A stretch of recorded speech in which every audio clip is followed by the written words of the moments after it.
What's up, guys? Welcome back to Among the Fence. We are back with another Request Wednesday.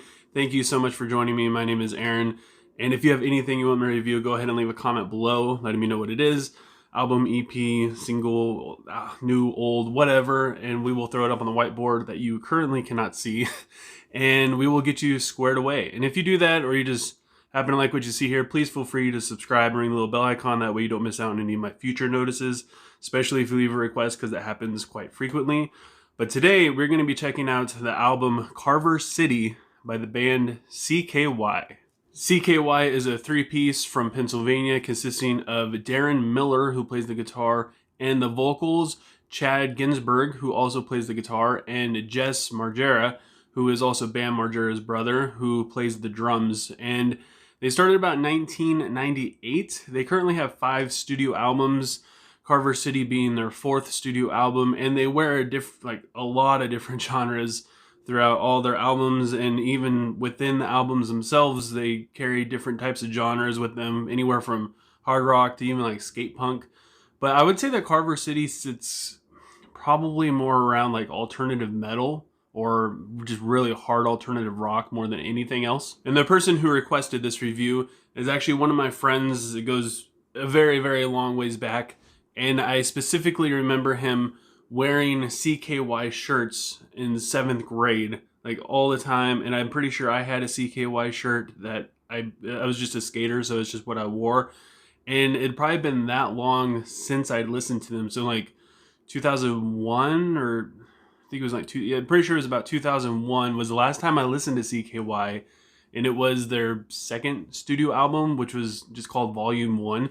So going back and listening to some of these songs was kind of a fun trip down memory lane for me. Even though I haven't heard of this band, it still has so much nostalgia for me. And Carver City, it's like, I would say it's kind of where they perfected their sound, especially after going back and listening to more of like their older stuff. I would say that this is where they reached their peak with this album. And it's kind of a concept album in a way. It goes between, real life events and kind of like just this made up things that happen in the city called Carver City, which is actually more related to like a childhood vacation spot in, I believe it's Wynwood, New Jersey, that Chad Ginsberg used to go to. I believe that's who it was. It might have been Darren Miller, but I'm pretty sure it was Chad Ginsberg who visited this place and witnessed just some very horrible things that we'll get into once we start diving into these songs. The album opens with the first song, Hellions on Parade, which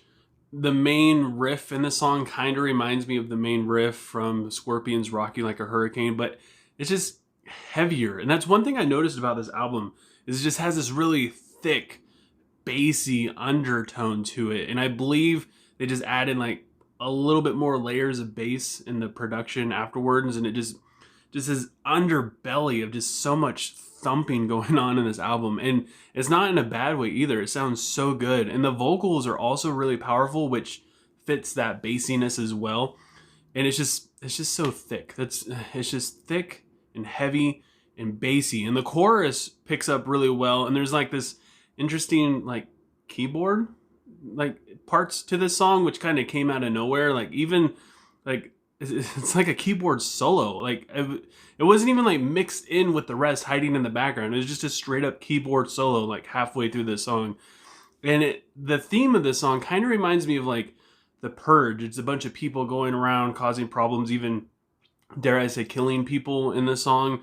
And it speaks of like different blades and flesh. So it gets pretty gruesome. It's not like extremely graphic whatsoever. It's a lot more fun than anything, and I enjoyed the song quite a bit. Like it just reminds me of The Purge, just a bunch of people running around causing a muck. And the second song on this album is called And She Never Returned, which is about this girl who was murdered, and she screamed and she was never found, and her friends were going to go looking for her, but then they didn't, and it's just something that they don't really talk about.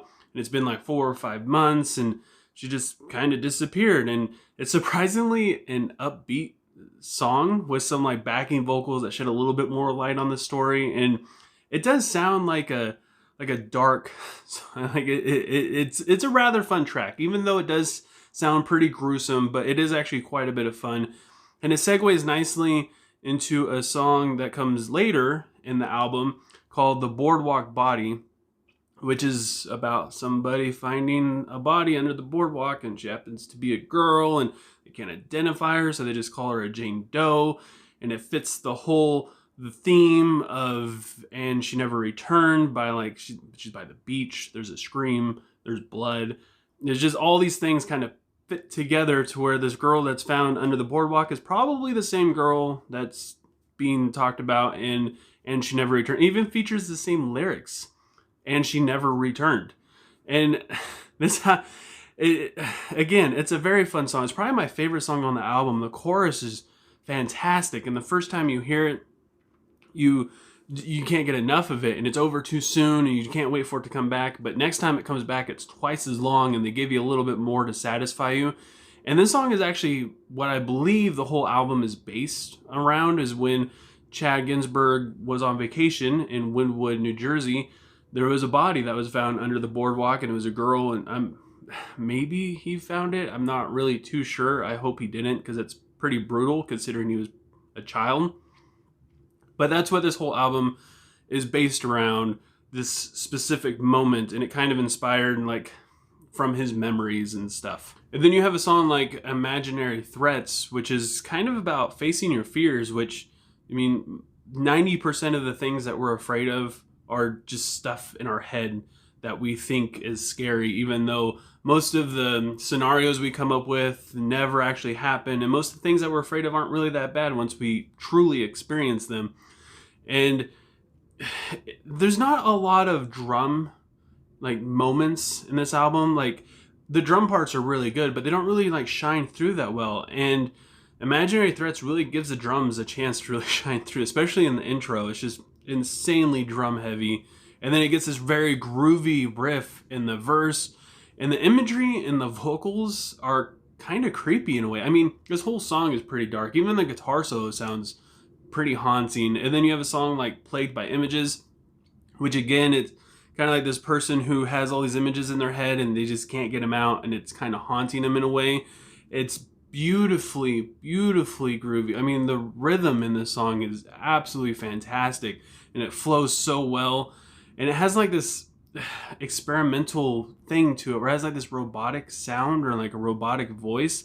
It's just tons of creativity, and the song just never stops evolving. Like, it just keeps going and forming itself into something else, but it does it really well to where like no moment in this song really feels that awkward, even though they're just so different from each other. And then you have songs like Rats in the Infirmary and Woe Is Me, which are both kind of like 80s throwback songs. Like Rats in the Infirmary is kind of about like a wolf in sheep's clothing, and it has like this Iron Maiden Megadeth vibe to it, and it's got amazing lyrics that are poetic and creative and have good imagery. It's not like my favorite musically or vocally, but the lyrics really help it along. Whereas Woe Is Me, it just kind of fell flat all around. It just didn't really have any like wowing moments for me. The vocals are, I mean, they're not the best. The music is not really the best. It has this cool little guitar riff that's just oozing in reverb, and the outro is pretty cool and spacey sounding, but otherwise it just didn't really grasp me like all the other songs. One song that stuck out to me, which I would consider to be like the gem on this album, it's not my favorite song, but I would say it's probably like the best or most catchiest song, would be A1 Roller Ranger, which is extremely melodic, specifically in the vocals and like the chorus and just different random parts of this song. It has some more keys thrown in there. It's got like this Foo Fighter grunge-esque guitar part like throughout the verses, and it just kind of lulls you into loving the song. At least it did for me. And then the song Karma Works, which I believe is about karma working. It's interesting because if you think about karma, it's technically doing things, good things for and to other people, so that way good things would happen to you. So while it doesn't seem very like self-centered based, it kind of is, because the only reason why you're doing something good is so you get good karma back. And it's about how toxic that kind of thinking can be. At least that's what I took from this song. And the verses are huge. They have just so much depth to them. And then once you get to the chorus, things speed up quite a bit more. And there's a lot of randomness to this song. Like, there's random guitar solos thrown in. Like, after the first chorus, there's a guitar solo that leads into the verse, and it just works. It sounds so good. And the song Old Carver Bones is like melodic thrash. It has like this melodic keyboard part to it, but the guitar and the vocals are just pretty thrashy, but it doesn't like venture too much outside of CKY's core sound that they have. It's very Rob Zombie-y, and it's kind of haunting. Like, even the keyboard part is kind of creepy, and it kind of tells like a ghost story, maybe. At least that's what I think about it, you know, like Old Carver's Bones. And then it goes into the last song, The Era of an End, which is kind of like a ballad. It slows things way down. It's completely different from all the other songs on this album, and the vocals and the music, they all become rather gentle, and it's actually a really good like winding down song to this album, which is just full of so much energy, and it's just got so much like adventure to it. Like, when you start listening to this album, it feels like it's going somewhere, like a concept album should. So this album came out in 2009, and it's not, I mean, albums haven't aged very well from that time. There's not very many like hard rock, skate punk. I mean, what is that even nowadays? In alternative metal from like that era, 2005 to like 2011, it just hasn't aged that well. Especially if you never listened to it before, and you sit down and you try to listen to it now, and you're like, it just sounds old and dated.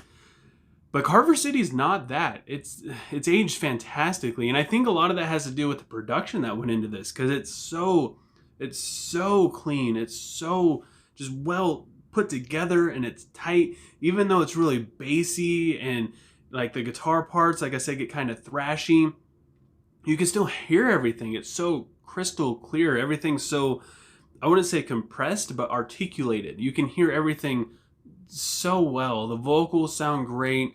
Even like the lyrics and things, you can understand what he's saying really well.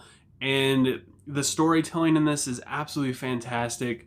I really love just this concept as a whole. It's like a scary movie in a way. And that's what CKY was supposed to be. Stands for Can't Kill Yourself, which I believe Darren Miller came up with the name. And it was supposed to be like a fun, scary movie that he thought would work. So he just turned it into a band name. The only gripe I have with this album is that it kind of loses it a little bit halfway through, and the only, like, mostly in terms of like the experimental parts, they kind of just didn't work as well. And also, like, it loses its theme a little bit. Like, the first half is very specific about one kind of thing a little bit, and then once you get to the second half, it spreads itself out, gets a little bit more creative musically, but also more creative conceptually, if that's a word. Like, this is about like this Cape Town, which I guess Wildwood, New Jersey is. I realized I called it Wynwood. I mean, give me a break. There's a lot of things written down on this paper that I'm trying to read, okay? So Wildwood, New Jersey is like this Cape Town that he kind of wrote Carver City around, and it's supposed to be this party town with a bunch of bad things happening, and it starts out very specific, and then it kind of falls away from that. And as it does that, it kind of loses its charm just a little bit.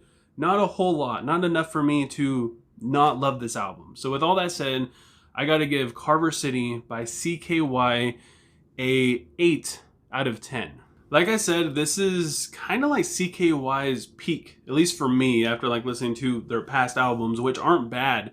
But this album, like in terms of production, in terms of songwriting, music, creativity, lyrics, everything, it's just so good. It's so good. I want to rate it higher, but I have to be fair. But personally, to me, like this is like a top freaking album for me. I'm probably gonna listen to this quite a bit more. I might even buy the vinyl if I can find it, which I probably can if I look hard enough. But I want to know what you guys think. So go ahead and give a couple of these songs a listen, or if you've already listened to this album, go ahead and leave a comment below letting me know what you thought and what you would rate it. And if you enjoyed this review, don't forget to give a like, leave a comment below letting me know what I should review next. Don't forget to subscribe and ring the little bell icon. Basically everything that YouTubers tell you to do at the end of their videos, which I kind of told you to do at the beginning. But I hope you guys all have a good rest of your day or nights whenever you happen to be watching this. And I will talk to you next time. I was